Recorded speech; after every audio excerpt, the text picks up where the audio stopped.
Повядай тук при мен. Тази песен на баща ти ли е? Да, да.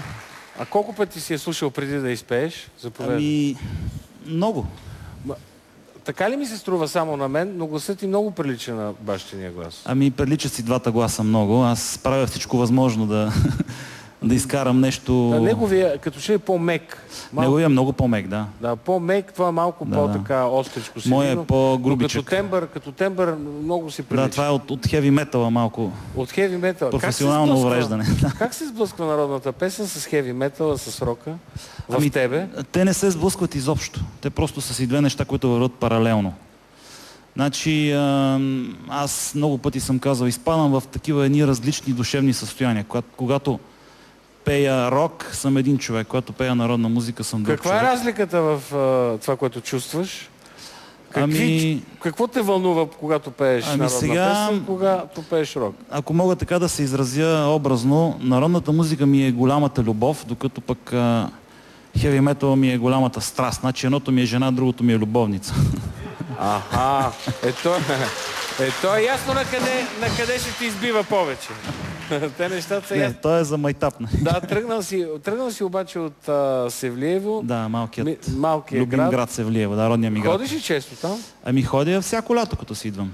Севлиево е един от градовете, които имат доста добра съдба през годините. Много ми харесва. Чух някъде, че бил единствения град, който нямало бюро за безработни. Не знам дали е вярно.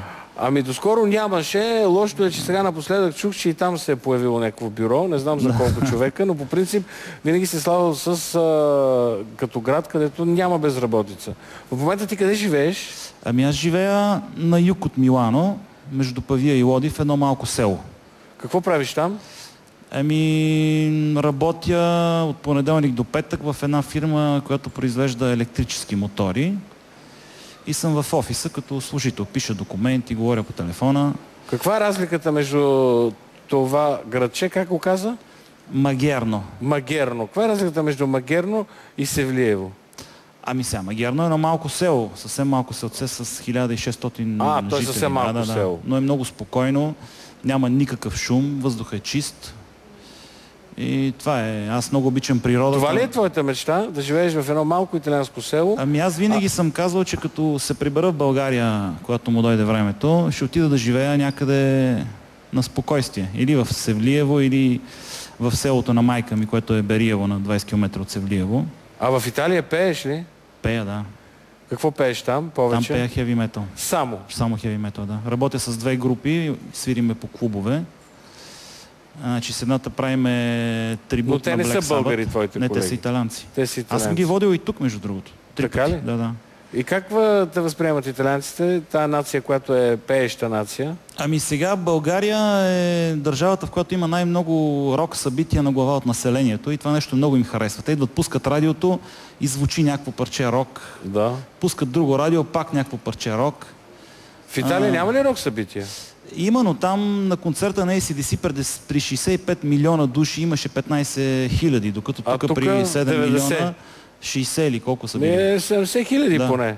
Може което и повече. Е много показателно.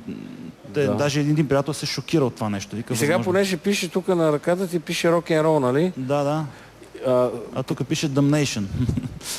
Добре, а някъде другаде какво пише? Имаш ли още татуировка? Ами аз си татуирах знака на Рони Джеймс Дио. Логото. Да. Браво. Но той, за съжаление, почина преди 2 седмици, което беше голям удар за мен и за целия свят. Да. И предполагам, че следващата песен ще бъде рок, хеви метал. Следващата песен ще бъде рок, да. Да. Кой е композитор? Ами, музиката си е моя, текста си е моя, аранжимента на Драгомир Драганов.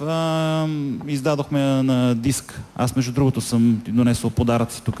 Да, благодаря много. Диска на баща ми, фолклорния, моя диск фолклорния и моя хеви метал диск. И хеви метал. Добре, благодаря. Заповядай на сцена.